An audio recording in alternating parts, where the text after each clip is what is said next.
Ladies and Jessies, yes, we've got another Epiphone. It's the Les Paul Standard, and this thing is beautiful. So let's have a listen to it first and see what it does, and then we'll have a jolly good look round it. So let's do that.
Pickup time, and it's noisy, or the distorted channel first.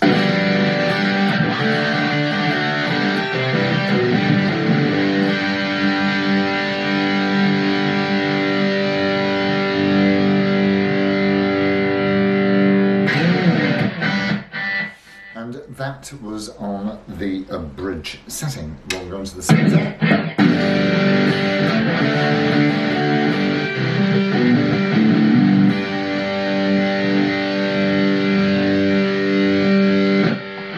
Lovely, and onto the neck.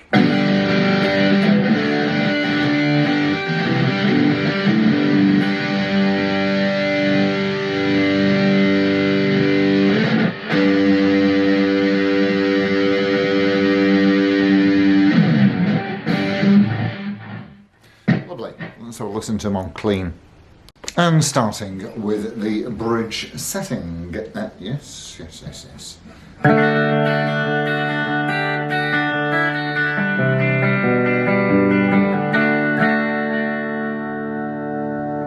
Lovely. Into the centre.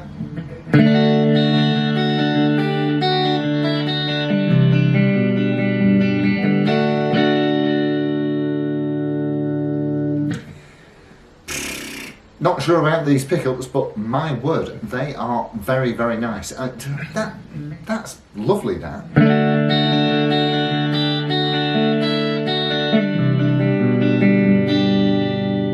Yeah, so that's the centre. Onto the neck.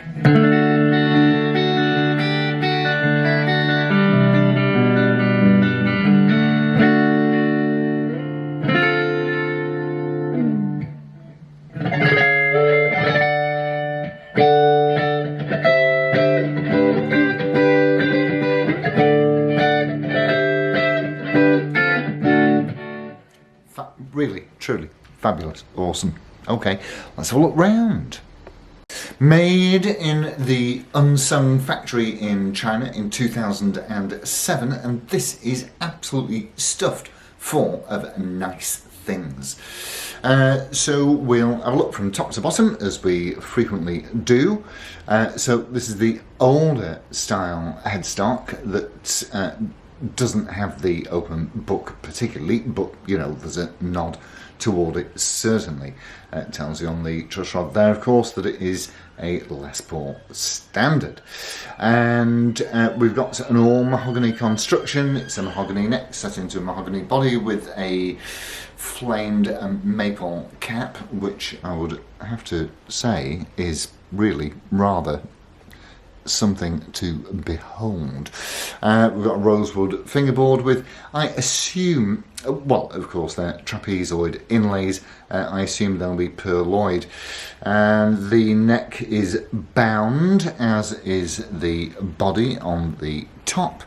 And around the back, of course, although it looks black, it is in fact very, very, very, very, very dark blue with the normal cavity control plates that one might normally expect.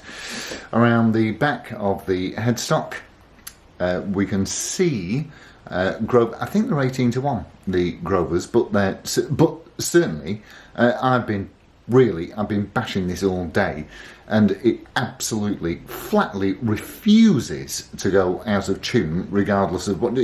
Obviously, once I've bent the strings in.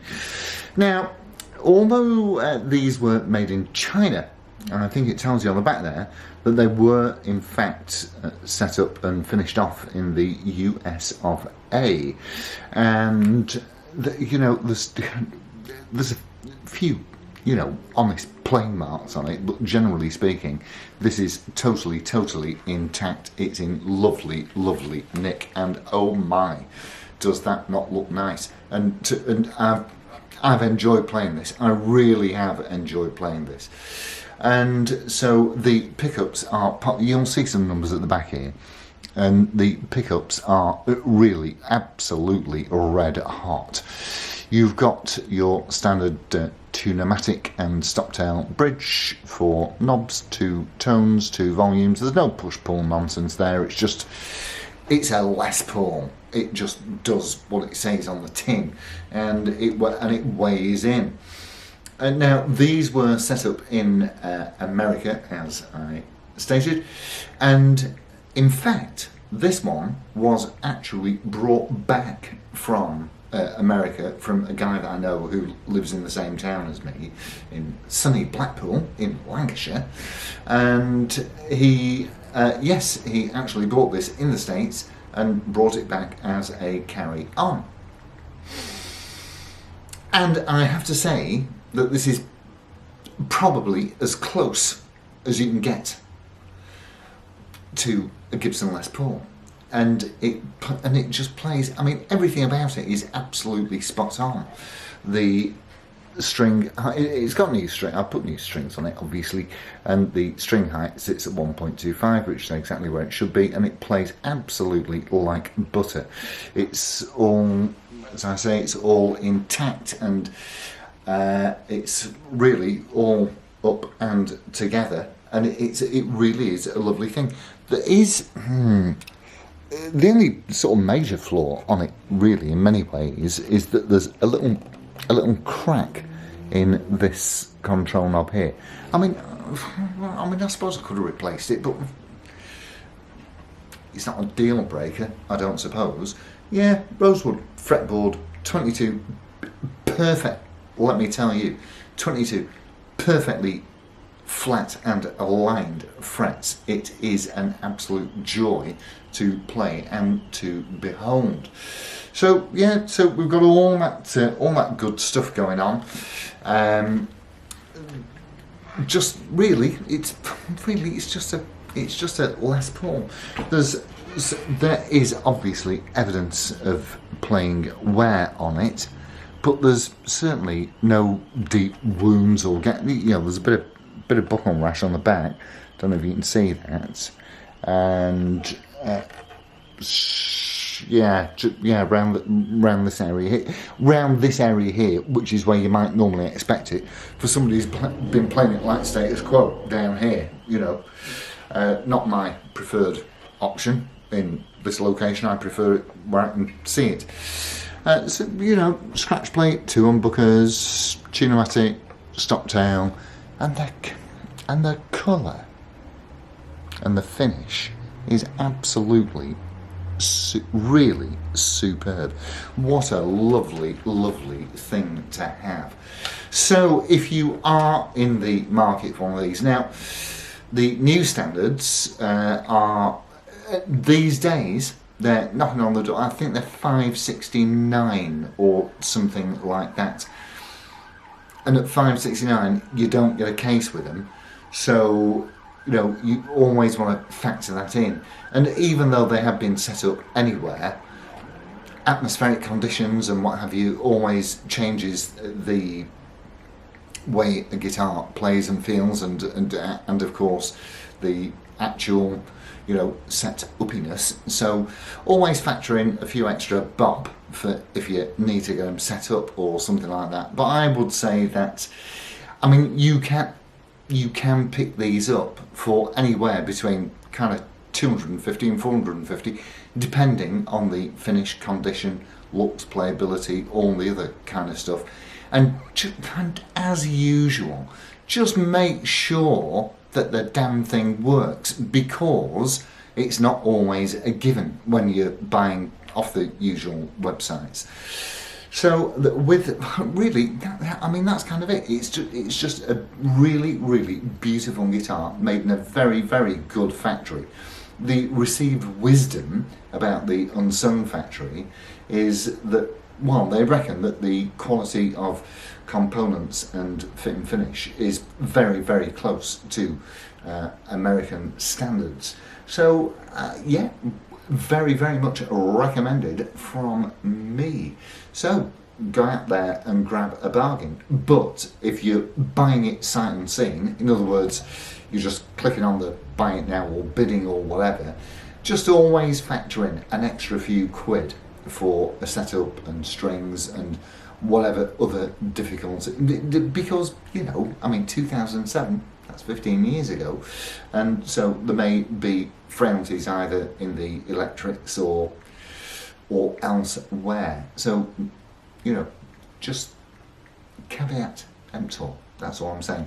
So with all of that, I shall bid you a fond farewell, and I shall see you very, very soon. I hope you enjoyed the movie, and it's adios amigos. Ta-ra.